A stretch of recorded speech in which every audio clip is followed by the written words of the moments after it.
All right. Good evening, everyone, and thank you so much for joining us tonight. Tonight, we're going to hear from Maurice Thompson, who is the Executive Director and founder of the 1851 Center for Constitutional Law. And they were founded on the principles of actively defending Ohioans' right to do anything peaceful.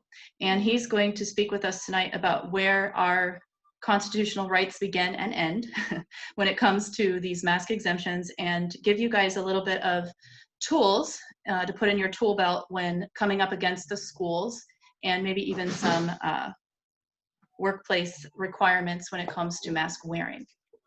So Maurice, I'm just going to go ahead and turn it over to you now. Thank you so much for joining us tonight. Hey, no problem.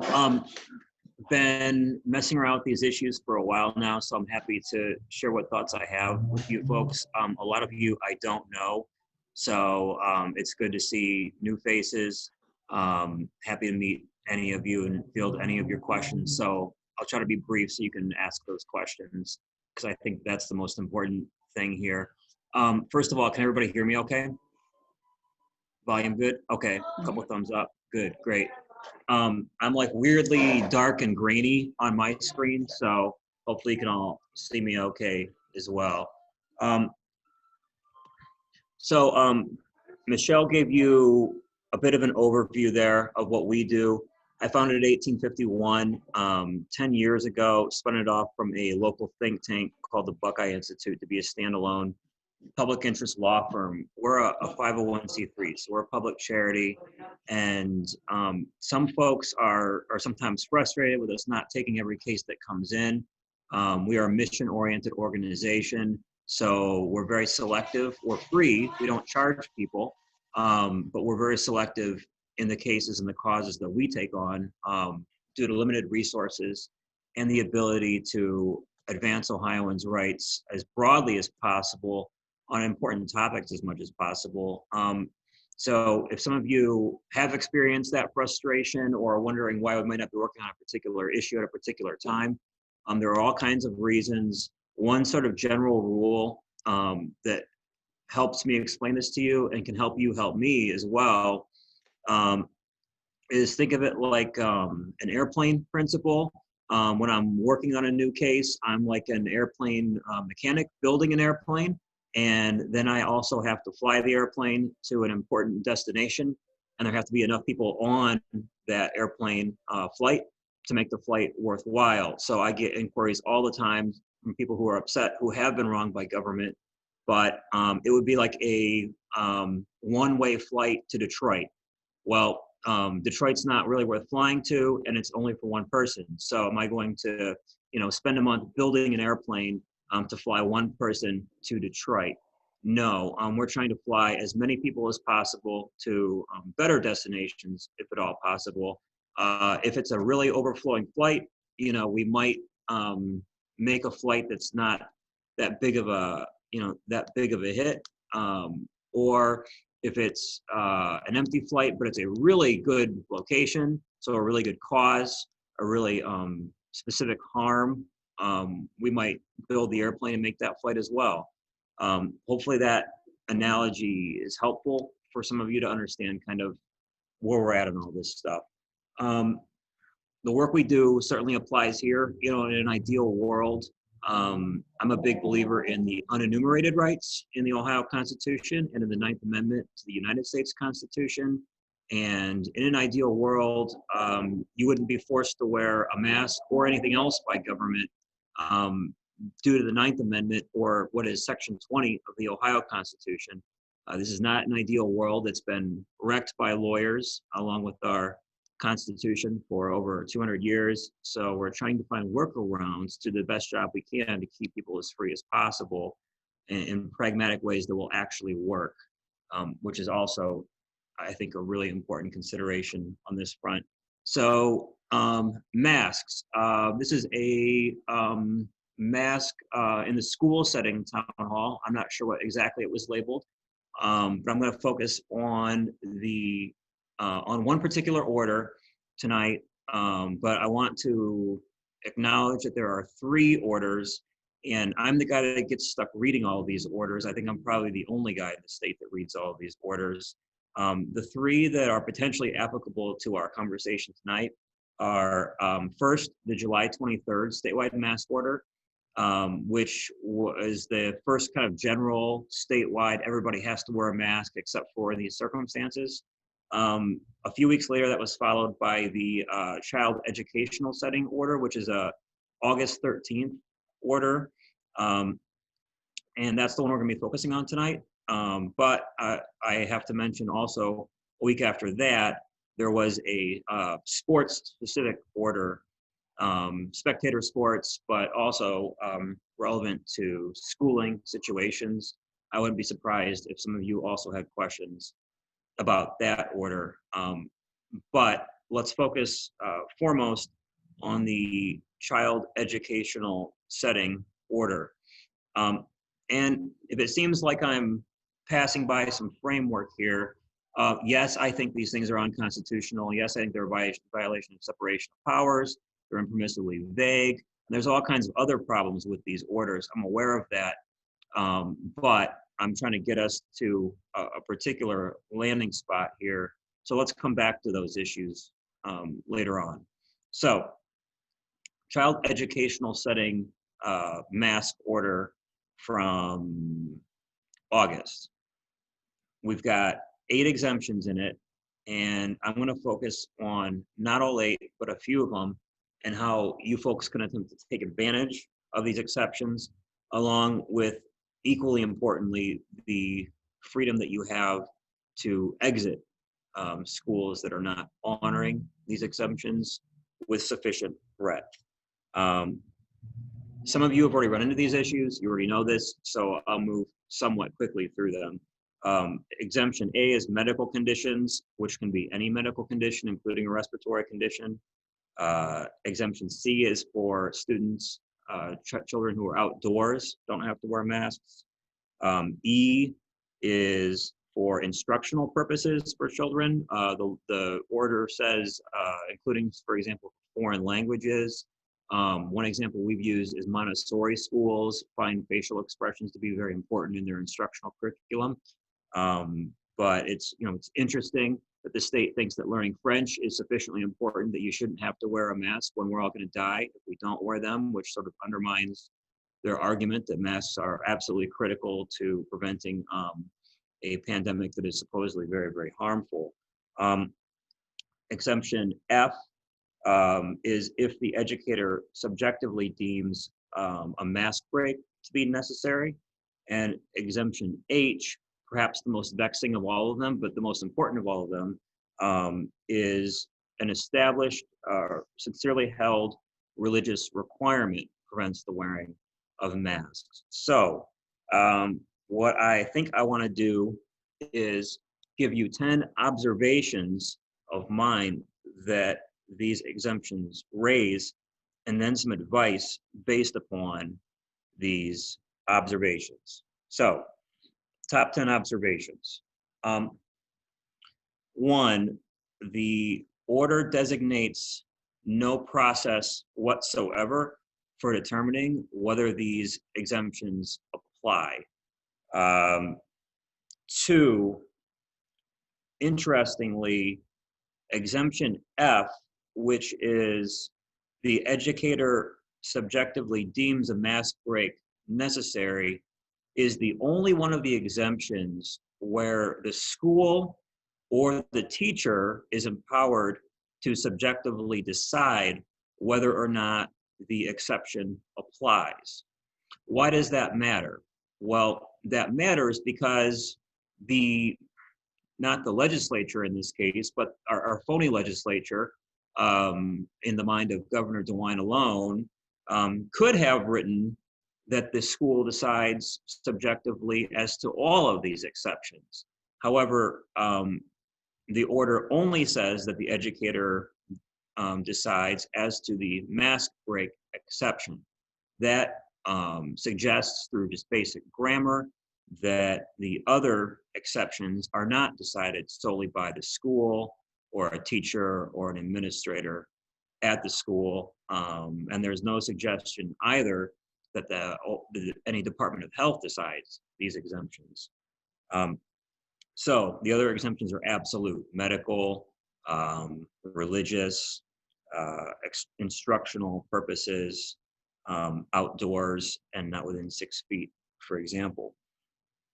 3, there is no level of evidence or no burden of proof that is prescribed with respect to these exceptions. It doesn't tell you what you have to prove, or that you need to provide any evidence at all, or what evidence you need to provide.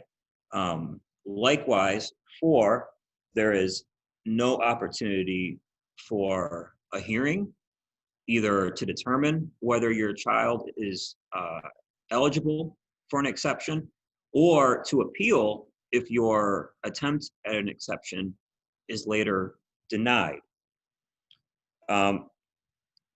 This brings us to 5. Schools can basically do almost anything they want under this regulatory system. So you have a system where the county boards of health, Ohio has more than 88 boards of health, because depending on where some of you may live, you may also have city boards of health, and it's not always big cities, but even some smaller cities. For example, in Butler County, the city of Hamilton, which is not a particularly large city, has its own city board of health. What these boards of health have in common is that they're run by morbidly obese socialists who don't know anything about health. And we have over 88 of these. So you're dealing with difficult people. Sometimes the schools are caught in the middle, where they want to honor your exception, but they're afraid that they're going to be responsible to these obese socialists. So you find yourself in a position where you have to navigate this political pathway to the extent you can. And that's actually my observation number 6, that schools need evidence when the local health inspector comes calling and says, hey, we see little Johnny over there not wearing a mask in class. You need to have a reason. So you, as the parent, need to give the school the reason to give to the health department, so that the school can place CYA at minimum. This is not to say that all schools wish to help you and then place CYA. Not all of them are immediately on your side. But none of them can be on your side if you don't give them the ammunition to explain why your child is not wearing the mask in the educational setting. And this leads us to observation number 7. The information that you provide to the school is, depending on what you provide, and depending on the type of school also, a private record that is subject to Fourth Amendment protection. So this is your private records that you are providing through coercion to a school who is then holding your private records. The only way that those records can be turned over to a local health department for investigatory purposes or otherwise is through a warrant or a subpoena. I don't think a maskless child is probable cause for a local health department to obtain a warrant or a subpoena. So that's an important bulwark for schools that are inclined to help you, is that they don't have to comply with on-demand records requests necessarily. Most of them will simply comply consensually. Then we get into the third-party doctrine exception to the Fourth Amendment. It gets a little messy. We could talk about that if folks are particularly interested. But for those of you with privacy concerns, that is an issue I want you to be aware of. My 8th observation about this rule, and this is one that I have not had a good opportunity to explain, and so I'm happy to have the opportunity now. And that is why I'm advising all of you on the strategy that I am. And that is that the religious exception contained in the child educational setting mask mandate The religious exception is actually potentially, if applied correctly according to the words, more friendly to you than the freedom of conscience guarantee in Section 7 of Article 1 of the Ohio Constitution. So I have I wrote something up on this. I'm not sure how well circulated it was. If you want it, you can send me an email. Maybe somebody here can circulate it if they haven't already. But I think this is an area where folks are like, well, why aren't you just suing under the freedom of religious conscience section of the Ohio Constitution? First of all, we do have broader religious freedom rights than under the federal Constitution here in Ohio. This has been the case for several decades. This developed in response to a U.S. Supreme Court case called Oregon v. Smith.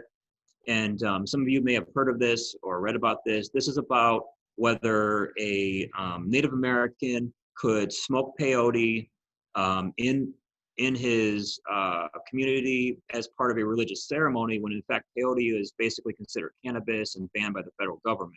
So is there an exception to a generally applicable prohibition for religious purposes? Well, the U.S. Supreme Court, in a divided decision, said no, the First Amendment does not protect that sort of activity. However, a few years later, the Ohio Supreme Court decided that the Ohio Constitution's protections of religious freedom are broader than the federal Constitution, which they are. They're written more broadly. Our Section 7, the First Amendment's like a few sentences. Section 7 is like 2 paragraphs. It includes the freedom of religious conscience. Now, there's a case called Humphrey v. Lane. What the Ohio Supreme Court has said since then about this provision is you still have to prove that your religious belief is clearly established. You have to establish it, and then you have to prove that once you've established it and that you sincerely believe it, the burden is on the state to prove that it's the most narrowly tailored way of advancing the interests they seek to advance. In this circumstance, I think the state has a decent shot of proving that, unless the evidence is particularly compelling as to folks' religious exemption. And if it is that compelling, you should be able to get the religious exception. So I'm really only looking to make the constitutional argument on religious liberty in instances where a really compelling religious an application for a religious exception has already been denied. I have been, as you can imagine, just covered in emails about these kinds of issues, but I'm not seeing really good attempts by parents in most of these cases. I'm not seeing cases that I want to litigate in most of these instances. So that's something I'm looking for. But what I'm telling you is if you nail it to the point where you're providing me what I'm looking for, 99% of the time you're going to get your exception. That 1% of the time you don't, yeah, I'm looking for that case. So that's that. Observation number 9 is, in some ways, that argument I just talked about and other arguments like it only apply to government schools, because the Constitution is written to protect us from state action, not from private entities or private action by private parties. So if your child is in a religious school that has its own policies, and many private schools, religious or otherwise, I've come to learn, have developed their own mask policies that are in some cases even broader than what DeWine has done here. So you do not have a constitutional claim in that instance, because you have the freedom to exit that school and not pay that school, as opposed to a public school that we're all sort of on the hook for. So that's an important consideration. And then finally, I want to reiterate as my final observation that I'm seeing a lot of people get the exceptions. but I'm also seeing a lot of people being denied, and I'm seeing them being denied for what I view as insufficient effort. Not always. Some people are being wrongly denied, and almost every denial could be deemed wrongful. But I think that this comes from, and I think this group would know this well, in the immunization context, you basically just check a box that you're exempt on grounds of conscience. And I think folks have gotten very accustomed to that. And so they assume that this process should parallel that process and be as easy. And that process, treating this like that, where you just check the box and say, I am exempt, or I'm exempt due to my religious beliefs without more.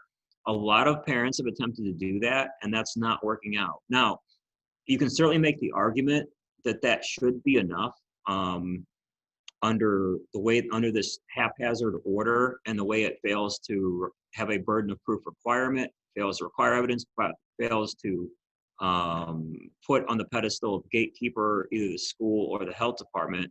You can make an argument that should be enough, but the schools have either assumed the gatekeeper role directly or indirectly to cover their own butts from the local health departments. So you've got to understand that you've got to line up your evidence, and you've got to line up your evidence to the point where you could win a hearing on the issue.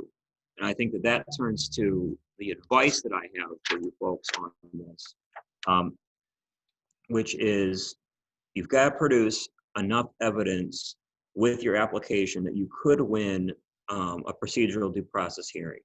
I think the primary problem with these orders, all three of them, including the child educational setting order, if I were to drive a truck through these orders, the way I would do it is by arguing that they're facially defective because they fail to provide any procedural due process whatsoever. There is no opportunity to be heard for the parent of the child. There is no opportunity for an appeal or an objection in an instance where your attempted exception is denied. And typically, when a bevy of regulations don't include the opportunity for procedural due process, the regulations are unconstitutional until or unless that process is made available. But you've got to have the evidence to actually win such a hearing in order to insist upon such a hearing. So again, what I'm asking you to do, my advice to you is marshal your evidence first. Now that might be a doctor's note if you're claiming a medical exemption or some sort of other written documentation of the medical issue. Again, I'm not an apologist for the state. I'm not saying you should have to do these things. I'm saying this is the best practice if you want to create your best chance of winning, either individually on the exception issue or winning big for everybody on a statewide level. So marshal some sort of evidence if you're going to claim the religious exception along the same lines. Can you get a note from a church pastor or something like that? Can you quote some scripture? Don't just say I'm exempt because I have strong Christian beliefs or something like that. That is not working at all. And I'd say there's a particular headwind if you're sort of a more general religion that people know about in Ohio.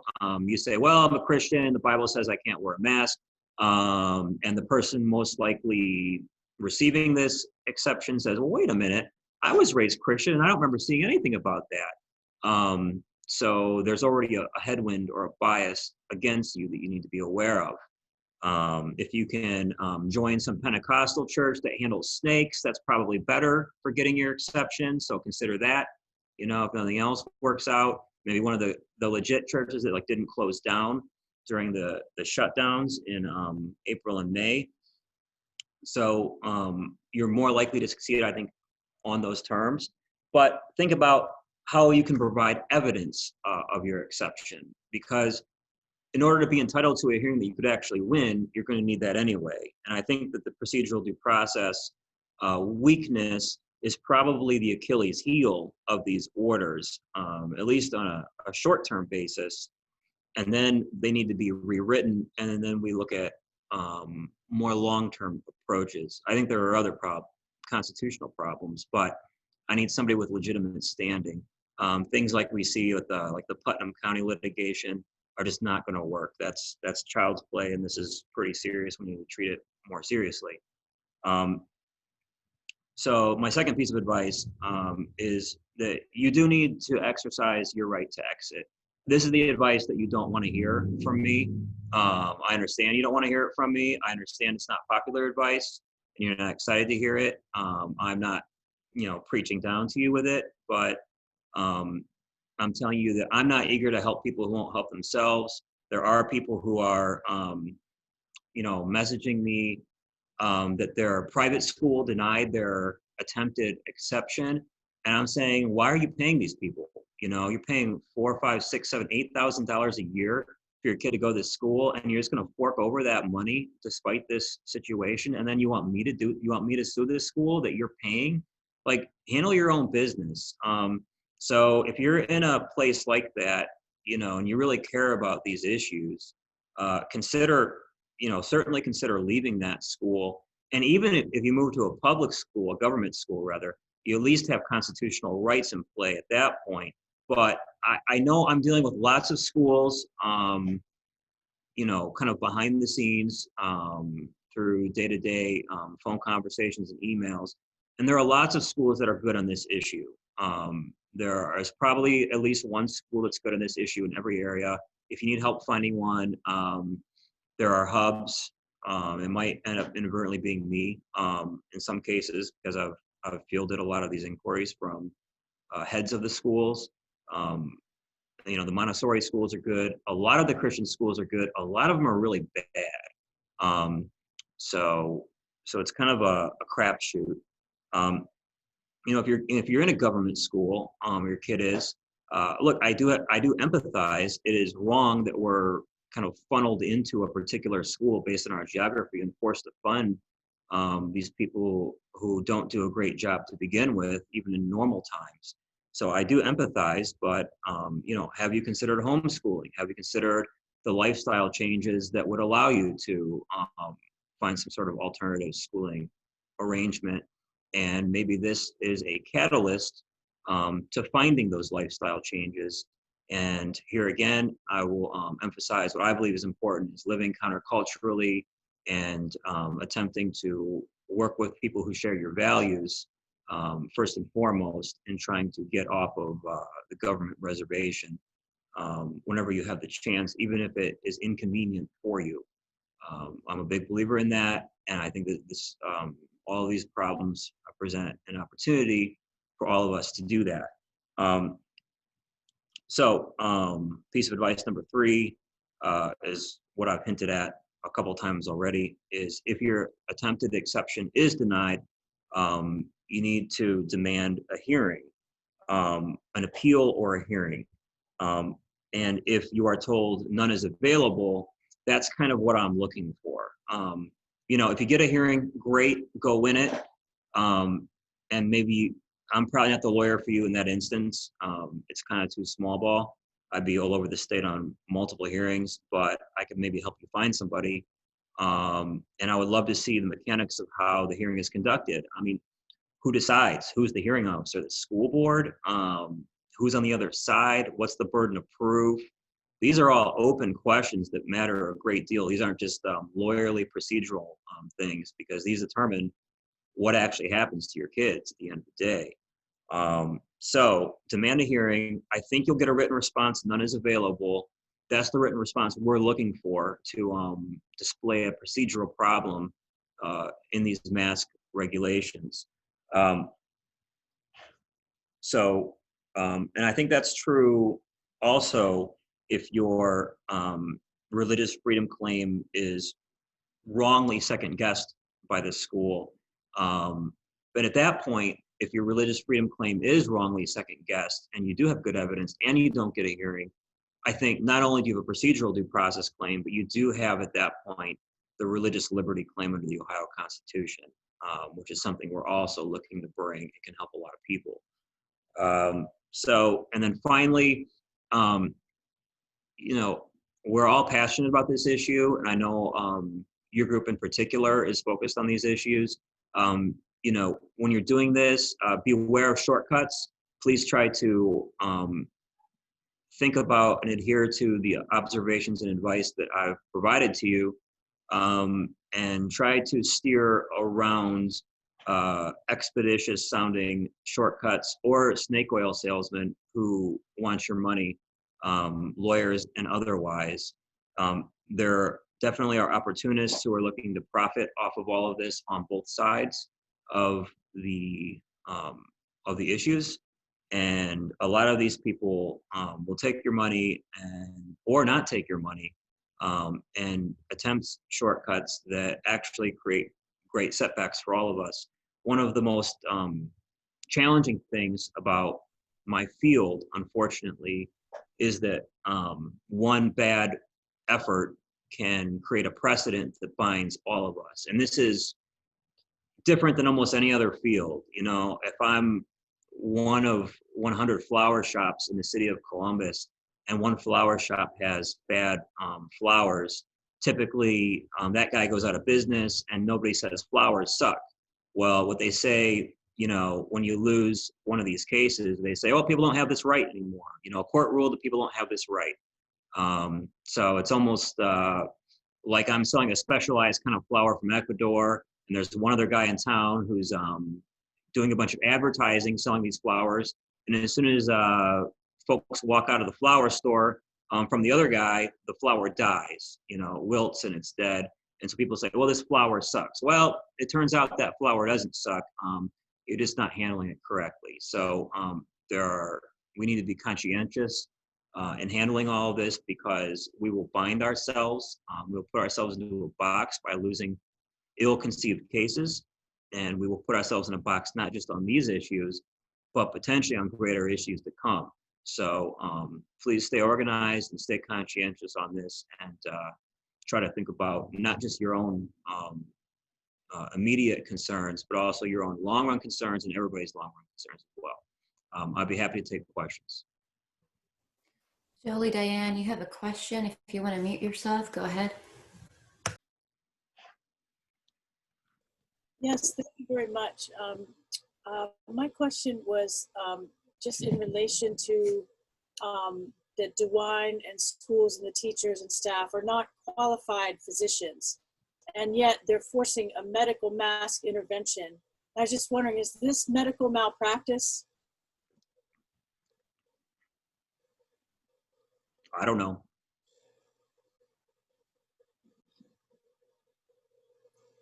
I mean, it's bad. You're asking me, do they have the expertise to make the decision? No. Some studies are starting to come out that suggest that the mask solution is no solution at all, and that it may actually create more problems than it does solutions. The truth is that nobody should impose a one-size-fits-all solution on everybody else, whether it's in our healthcare decision-making or in our other business or personal affairs, because nobody knows. And 50 years from now, everybody will look at us like we're idiots. They're gonna, and we know that to be true, because we look at the public health, if you will, regulations and choices made 50 or 100 years ago, bloodletting, et cetera, as though those people are idiots.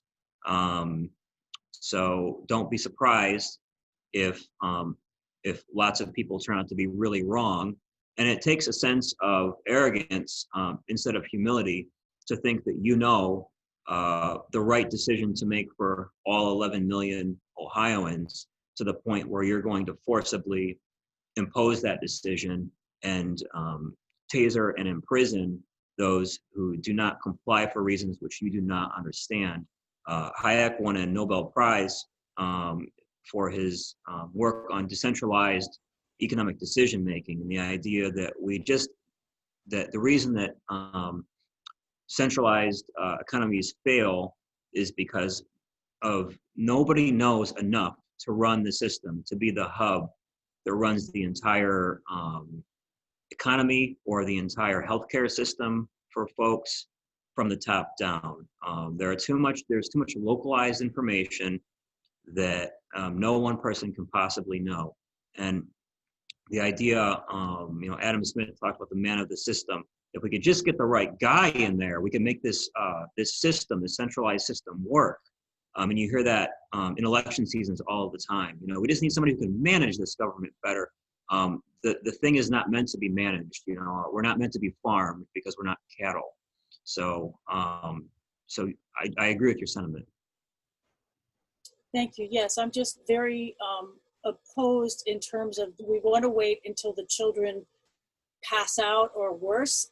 There have been reports that children in China have died while exercising, and I agree with you 100%. I really appreciate you and this group for having this discussion because it's very helpful. I'm working with parents in different states, and we're all kind of trying to get the right language and approach so that, as you said, so that we don't make a mistake going forward and set a bad precedent. So thank you very much for your work, and I appreciate your feedback on that. Well, to that end, I think it would be important for groups like yours to gather anecdotal evidence of counterproductive outcomes arising from the mask mandate. So exactly like you just said, children who have passed out because they had to wear the mask, or employees in the same position. Those kinds of stories aren't being collected by anybody else. Nobody else has the incentive to. Everybody's trying to make money off of this thing, and you can't make any money off of that. So, groups like yours, really it falls on your shoulders, and it would be a tremendous public benefit if you could gather a set of anecdotes that are legitimate, that display the unintended consequences of these policies. Okay, yeah, well, and it's just very interesting that that DeWine, and again, like if I were to try to give medical advice to anyone, I would be in a lawsuit so fast that, my head would spin. But yet you have these, the public servants, as you said, making this blanket one size fits all, everybody slap on a mask. Yeah, I think you're right that if we allow it to continue, that later down the line and not too far in the future, we'll see people getting these lung infections and worse. And new studies are showing that the people that are wearing the masks are contracting these types of, COVID symptoms and so forth, not getting enough oxygen. I learned of a woman in France whose daughter had a baby, a C-section. She had to have an emergency C-section because the baby wasn't getting enough oxygen. So the baby came 2 months early and it was not developing because it wasn't getting enough oxygen.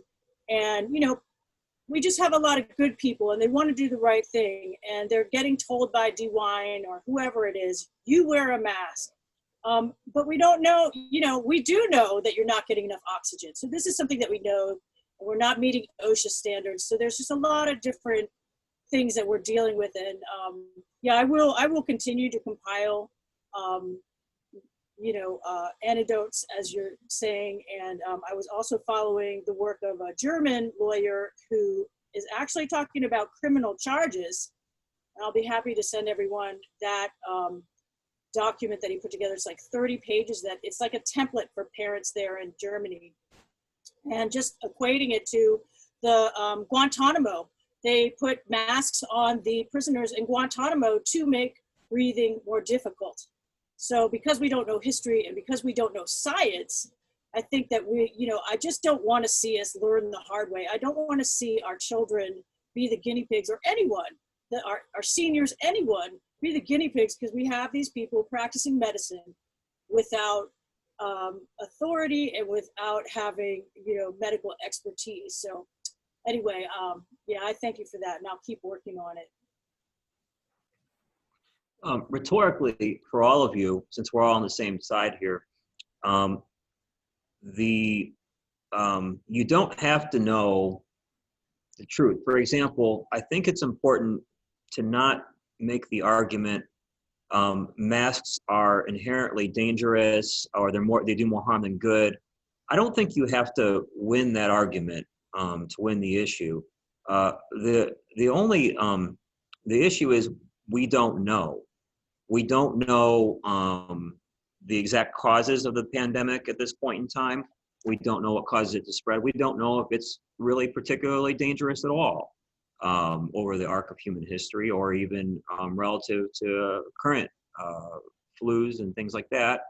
None of us are wise enough to know at this current stage, and none of us are wise enough to judge any particular solution as a wise solution at this stage either. And there again is the case against the command and control approach to it, is that when nobody is intelligent enough or knowledgeable enough at this stage to know, there can be no claim to expertise, and instead you let 1,000 flowers bloom and see where we end up and what kind of solutions we end up with. So I would encourage you rhetorically to aim more in that direction. Okay. Thank you, Jolie. Heather, do you want to ask a question? Heather Gross.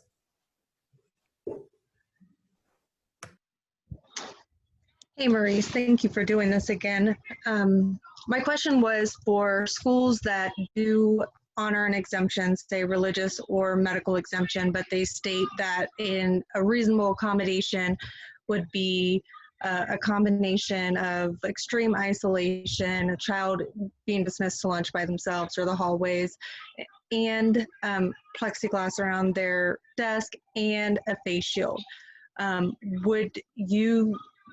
Is this something that you would agree is a reasonable accommodation? Because that's what we're seeing a lot of, those three things together: plexiglass, face shield, and extreme isolation, or being forced into remote learning.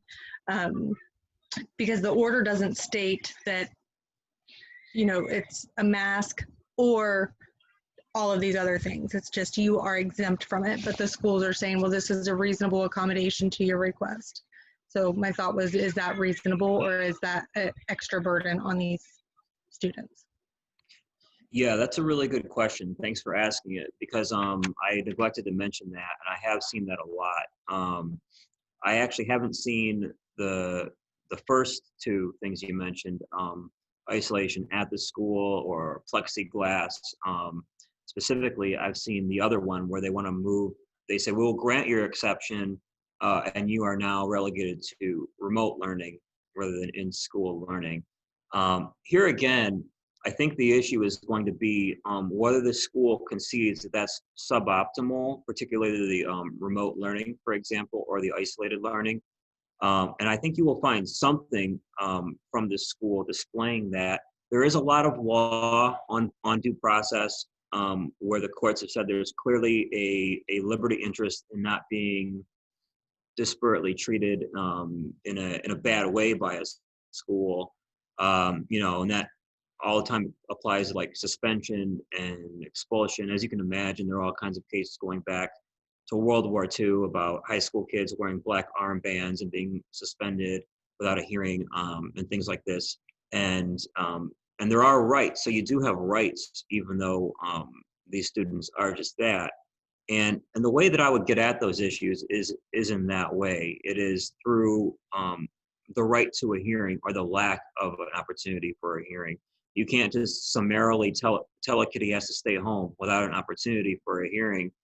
And yet these policies are just ad hoc and informalized rather than formalized and defensible. So I do think that these policies fail, and they fail the more informal they are. But that would be the way to challenge them. I think there probably is a liberty interest in the student being in school. Ideally, though, you gather some sort of statement along those lines from the school itself. That will be helpful to make that case. But I do think there's enough out there already that you could prove that as well. So yeah, good question. And I do think that's an issue worth litigating if you really, really feel strongly about that. But if you do feel strongly about it, I would bat the issue back at you and say, well, then give me the reasons you feel strongly about it. If it's that you want the school to be the glorified babysitter, I don't think that you're a good candidate for a case like that.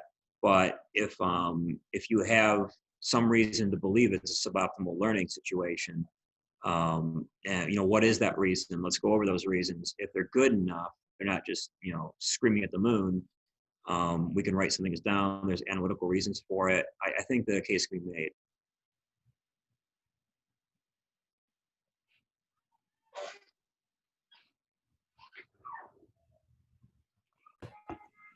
Does anybody else have any more questions?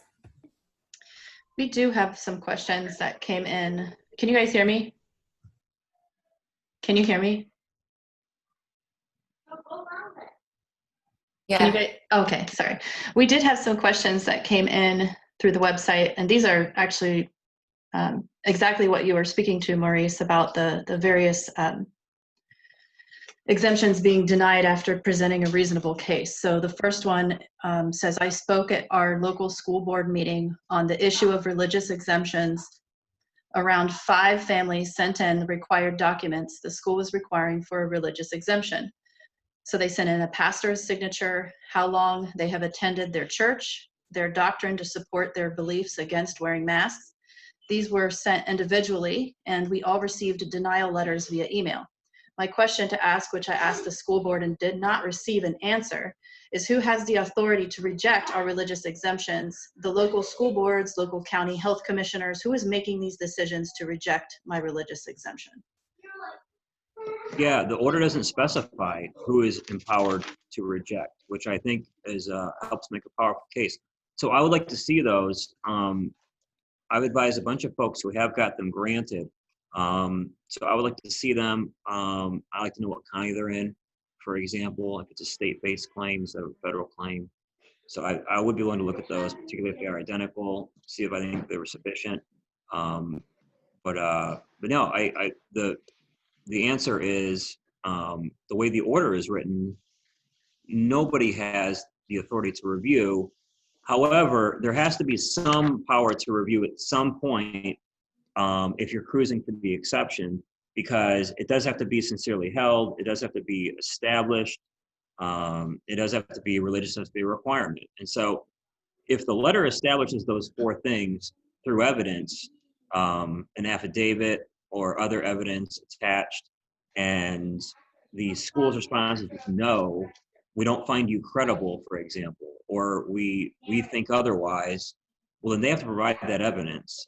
They can't just say no and that's it. And by the way, the question raises a threshold issue that I completely skipped over. So I'm glad to have the opportunity to address it. And that is, always handle these exceptions in writing.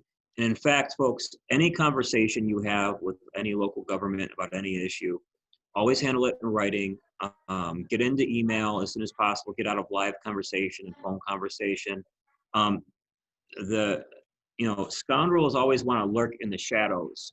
They want to have phone conversations with you that aren't documented, make threats that they can't back up in the light of day, make promises that they'll never keep in the light of day. And the way they do this is through conversations on your doorstep, or when your kid's being picked up, or through getting your phone number and calling you out of the blue when you didn't expect a call from a government agent. And to have that conversation, you're not prepared, you're off guard. So always get into writing, always use email. That way the conversation can always be printed out and used as evidence if need be. And always be the one asking questions instead of the one answering questions. They work for you and they want you to answer their questions. It's very important that you be the one asking the questions and not making any admissions that might come back to bite you. So it sounds like the person that asked the question did a lot of things right, maybe did everything right. It might be a good case. So I'd like to hear more about it. Okay, would you like me to recommend they send the denial letter in an email or just to make contact with you through email? Email's good. Okay, all right, perfect. And then we had another one. This is another good one. It says, after an intense 6-week battle with Southwestern City School District, the district still refused to honor a medical exemption or religious exemption for mask wearing. My 10th grade son was not permitted to be at school without a mask. My son was falling behind, and we obviously were not making any progress after more than 30 emails, a notarized affidavit to the school board, a public records request, meetings with the Ohio Assembly, interview and published article by Jack Windsor, medical exemption, pages of scripture to back a religious exemption, etc., etc. We finally pulled him from the district and are homeschooling, but he is still practicing basketball with the school basketball team. He has not had any mask controversy over not masking at practice. None of the boys wear masks to practice in. Out of nowhere, the coach told our son that they would like for him to play varsity, but once real games start, he will have to mask when he isn't playing basketball. I want to fight this. I don't want him to ever wear a mask. Please help. What else can I do?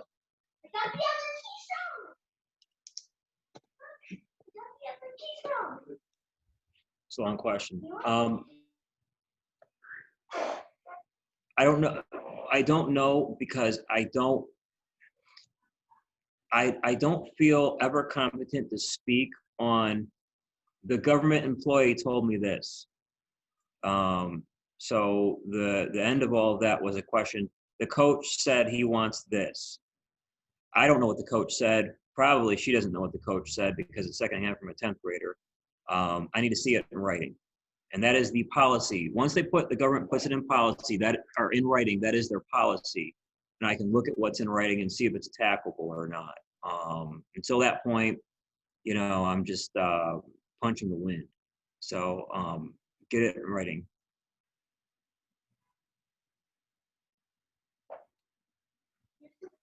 Okay, great. And then there was one more.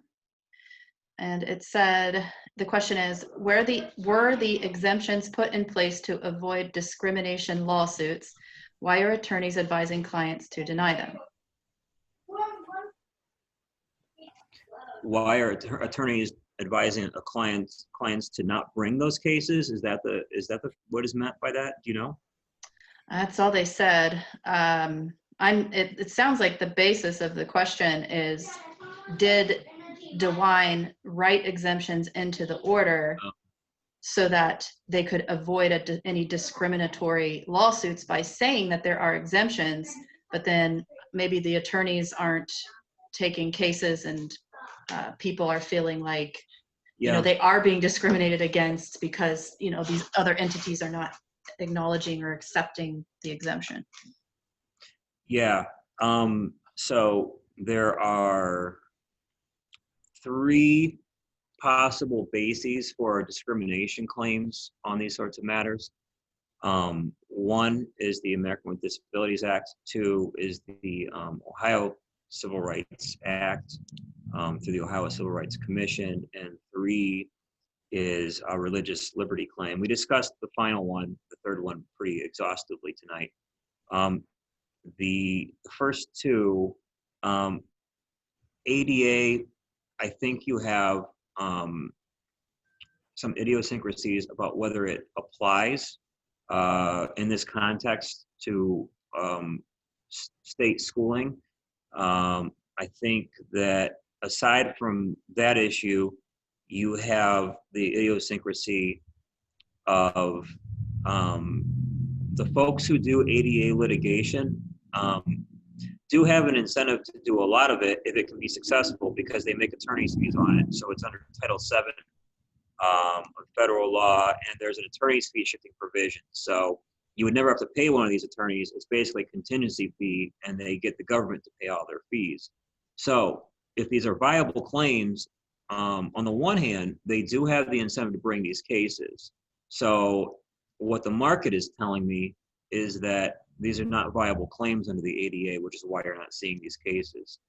Now, that's a little presumptuous, I understand, particularly when most ADA attorneys are going to be really far left-wing types that support the mask requirements and maybe are not taking the case for personal reasons. So that could also be an element. I don't do that litigation for a number of reasons, so I'm not an expert on it, and I don't know exactly how things fall out there.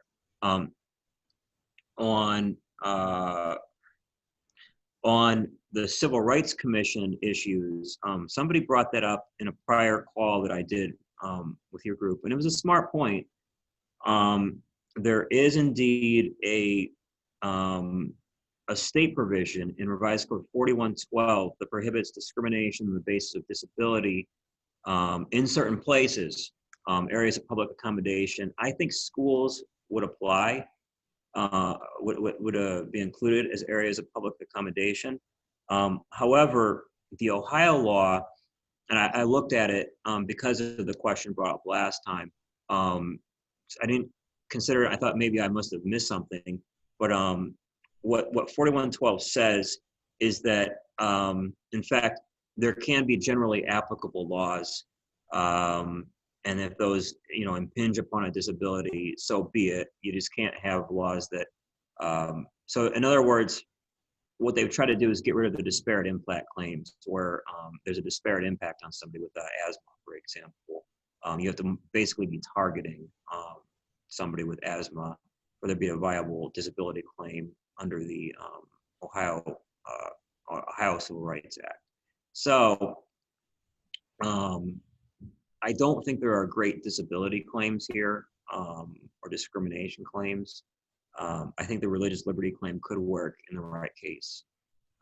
But that's kind of where I shake out, with the caveat that I'm not an expert on ADA stuff. Maurice, can you also touch on the spectator sports as it pertains to masking, please? Yeah, so I'm litigating a case in Hocking County. Alicia Kitts, it's a criminal defense case for us. She got beat up by a cop and tasered for not wearing a mask while 50 feet away from everybody else in the visitor stands at a high school football game watching her son play. So the spectator sports is the last of the three orders that I mentioned chronologically. It was passed in August. It was passed haphazardly the day after DeWine's prior contact sports order was invalidated by a Warren County court. This is probably the most complex of all of the orders passed by the administration over this entire period of time. It's just one rule after another instead of just one or two general rules with some exceptions. So it's hard to read, it's hard to understand, and it's hard for these schools and police in some cases to apply and enforce. So what that order basically says is that the general default provision is that masks are required for spectators, parents, and stands, subject to the same exceptions that are in the statewide general mask order, which basically says you don't have to wear a mask outside when socially distanced, and then all of the statewide exceptions apply. And that's the yet another order that I didn't really talk about tonight, but I didn't allude to it, which has 13 exceptions and also includes medical exemptions, for example, in that one. So the exemptions we talked about tonight are in a statewide order, so you would be able to take advantage of those, or the fact that the statewide order doesn't require you to be masked if you're outdoors and at least 6 feet away from people who are not your family. Now, that's the statewide order. Some schools have their own policies. If they do, all bets are off at that point. What I've found, however, is the normal state of affairs is that schools do not have their own policies. They purport to be applying this spectator order, and either they're enforcing it or OSHA has agreed to enforce it. Oh, I don't know how you pronounce it. It's not actually pronounced the same as OSHA, but it's the Ohio High School Athletic Association. So that's what's going on there. It's being misinterpreted. I mean, all over the state, the biggest problem with masks right now is that all kinds of different government agencies are misinterpreting the mask mandates, which are bad enough on their own, as no mask equals violation. So that's the biggest problem that I'm seeing, and that's kind of the genesis of the issues that I'm litigating. Restaurants or other businesses being shut down and boarded up because somebody wasn't wearing a mask when that person was exempt the entire time. This woman being beaten up, arrested, and criminally charged when she was exempt the entire time in Logan. So I'm seeing a lot of instances like that. Those cases are winnable cases and worth winning, so I'm working on them.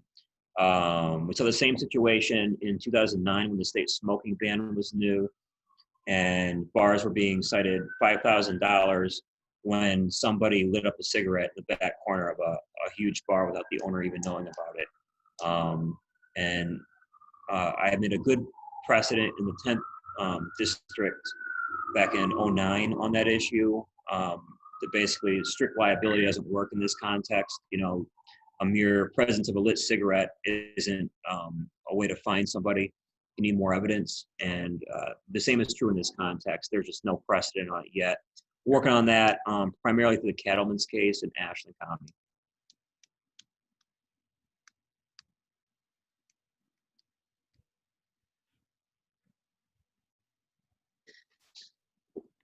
And hey, Liz Daniels, if you would like to unmute yourself and maybe bring some more clarification to that question, I apologize. I didn't notice that you had your hand raised there.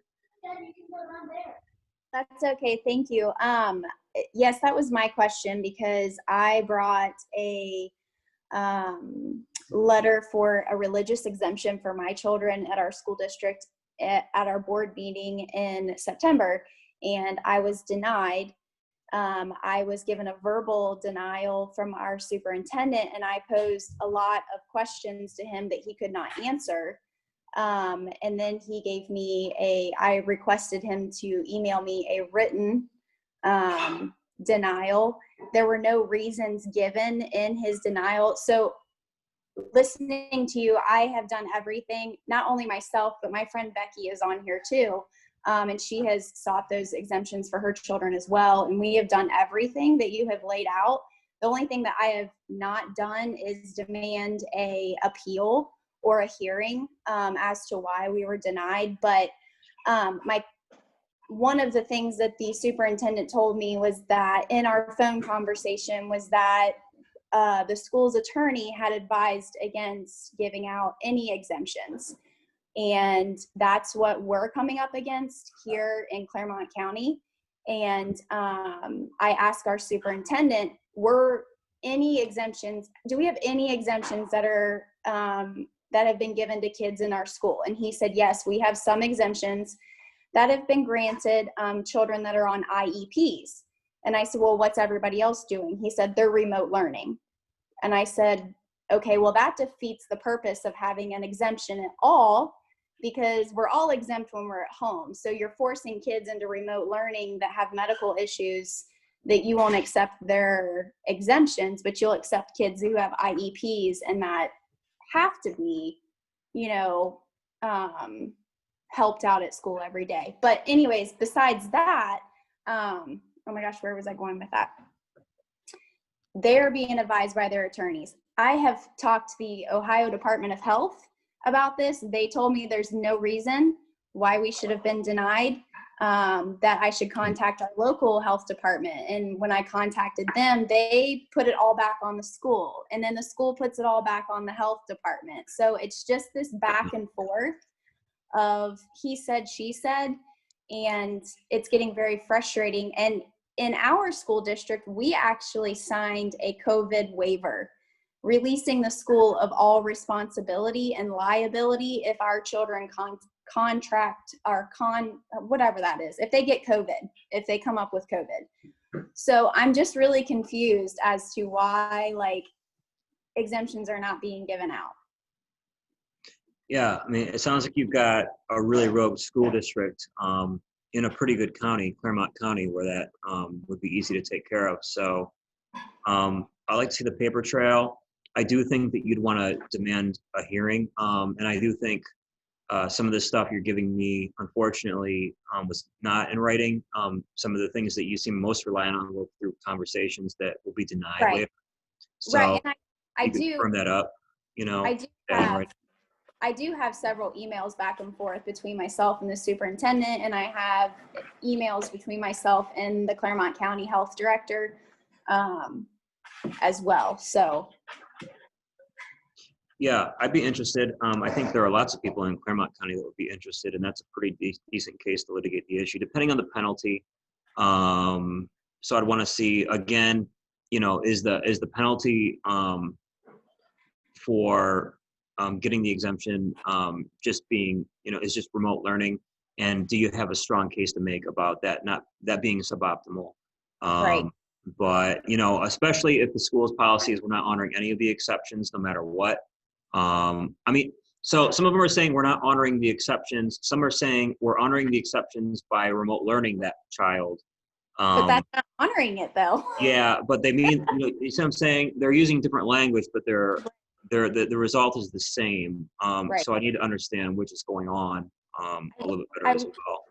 I will say that I listened to the school board meeting from Monday night, and they said that 47% of our kids that are remote learning, which is almost 500 kids, have been remote learning, are coming back in January.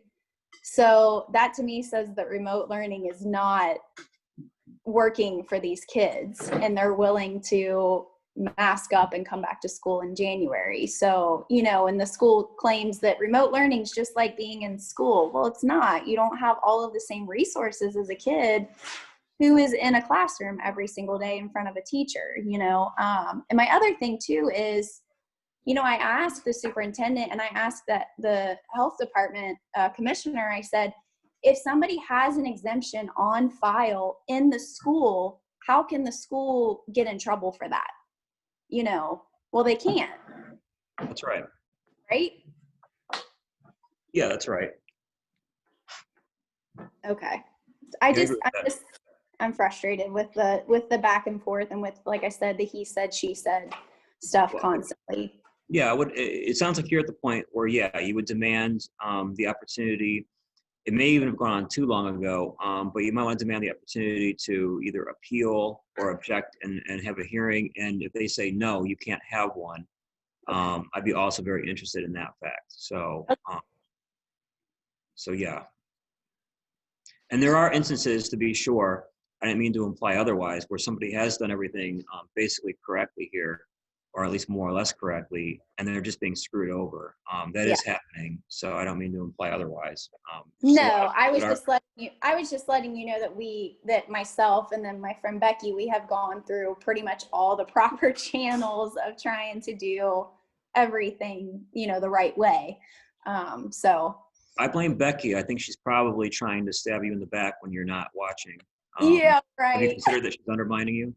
No, not in the least. I wouldn't trust her. That's my final piece of advice on that. Thank you. So I am wondering. Are you the same Becky? I am Becky. Yes, I am. I am backstabbing Becky. All right. Yeah, I don't trust you. I'm wondering what we do at a hearing. Like, what do we say? How do we prepare? We don't know because there's no hearing. I mean, there's no statutory prescription for a hearing, which is the whole point. Is the burden on you? Is the burden on them? The whole point is that you should have the opportunity for a hearing that you could win. So I'd want you to have evidence that if you showed it to a neutral party, they would rule in your favor that your kid is exempt from the mask requirement. Probably what they're going to say is there's no such hearing. Or, okay, we're going to create the opportunity for a hearing. Okay, well, what are the rules for the hearing? How's it going to work? I win the hearing if what happens? What event is triggered? What do I have to show to win? What are the criteria by which my exception is being judged? And when we get blank stares on these questions, that gives us a stronger claim to your denial of procedural due process. Or you get answers to these questions and you go win the hearing. Which is something that I'd like to see happen as well.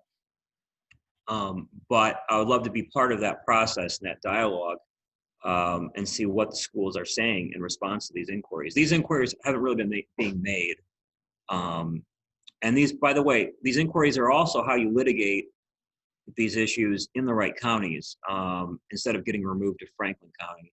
You get denied, you demand a hearing, they say no, then the venue is where we want it to be, and we're fighting them on our turf instead of their turf. So these are important things to do, and I don't have the answers for you because they don't have the answers for you, but I want to see their answers. I know that for damn sure.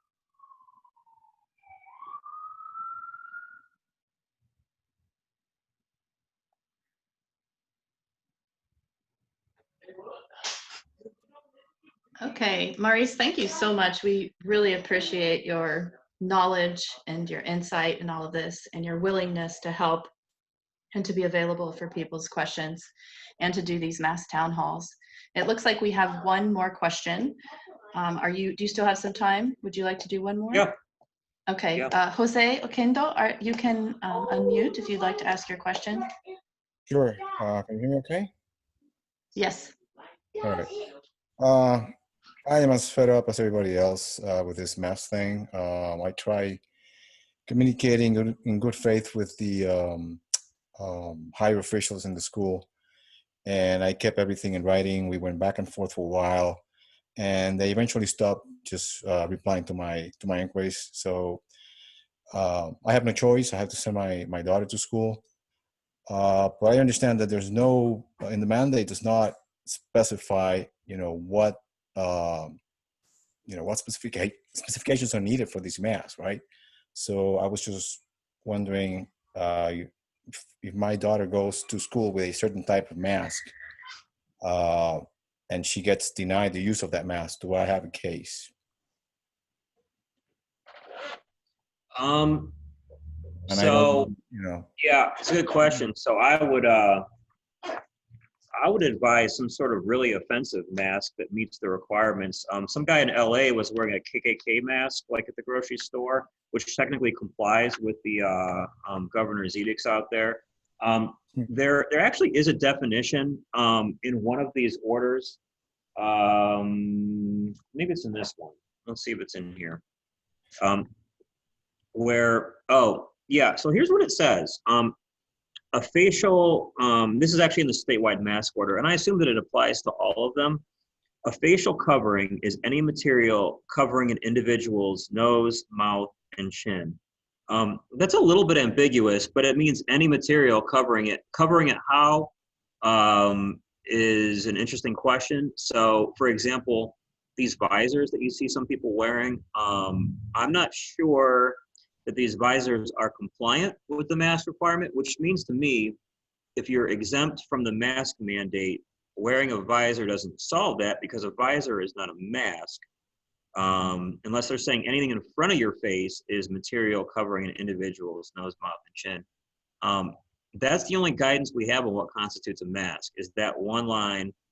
And if you're interested in the issue, that's in. I'm aware of it. I've read it before. I'm talking about specifics. When I mention specifics, I'm talking about the technical aspect of it. Porosity, type of fiber. That type of thing is not included in the mask mandate because I don't go to that level of specificity. So I want to send my daughter with this type of mask, and it covers the nose, it covers the mouth, but it has this very obvious, holes in it that at least she can breathe a little bit easier, because face shields are not an option unless you get an exempt approved. Then they offer you to wear a face shield.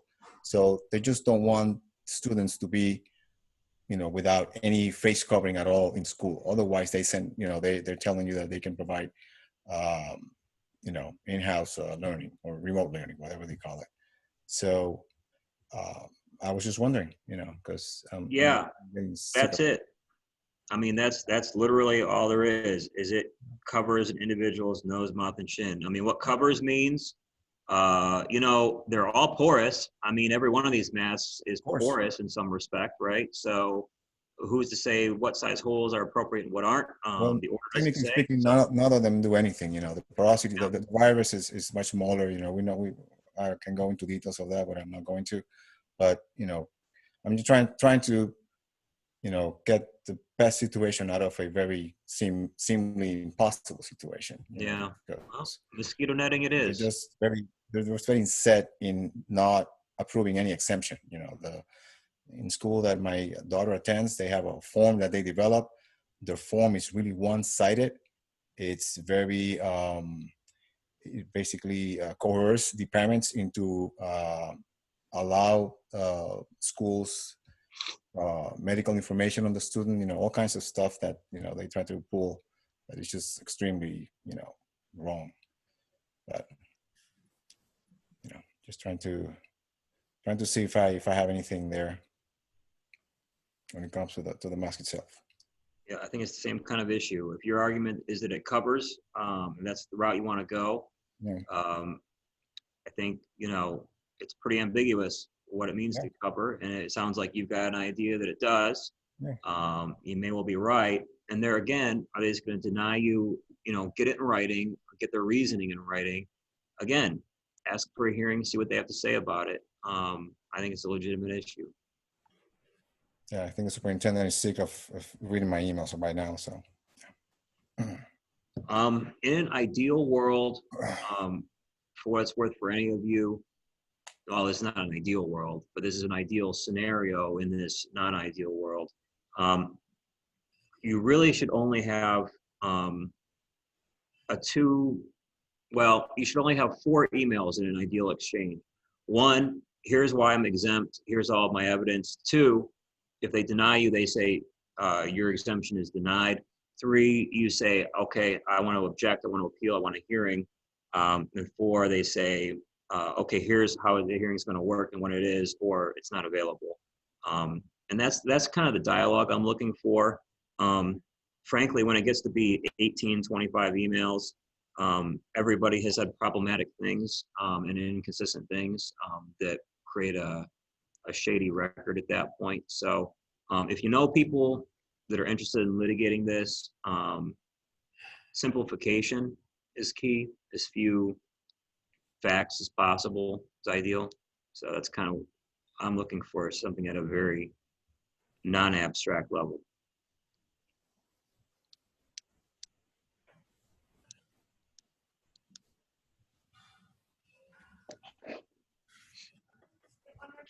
Anything else? Going once. It looks like we don't have any more questions here tonight. And again, I just want to thank everyone for being here with us and having this discussion. It's incredibly important that we find out, where the right way is and what the right path is, and then also work together to find a way that we can really push on some of these schools in these situations. Like you said, Maurice, looking for the perfect case in the perfect location that can be tried to set a precedent. So it looks like we have some good information for you to take a look at out of this conversation, which is really great. And I do want to thank you for your time as well and your expertise. And as always, we appreciate you so much. And Nadra, would you like to have any last words? We're very fortunate to have you in the state of Ohio. Thank you so much for taking the time of sitting with us and letting us know your expertise and will help advise us on how to best. This is Jolie. Can I ask one more question? Jolie, you have a question? I wanted to find out if you had any comment on the standard, which is 19.5%. I'm sorry, Jolie. There's background noise from somebody that's really loud. Michelle. Can you hear me? Yep, you're good. I just wanted to clarify on the OSHA standard, which is 19.5% oxygen. I know that Representative Vitale did some tests, and there's also been some other tests from firefighters, EMT workers that show that you can't get the OSHA required 19.5% from any mask.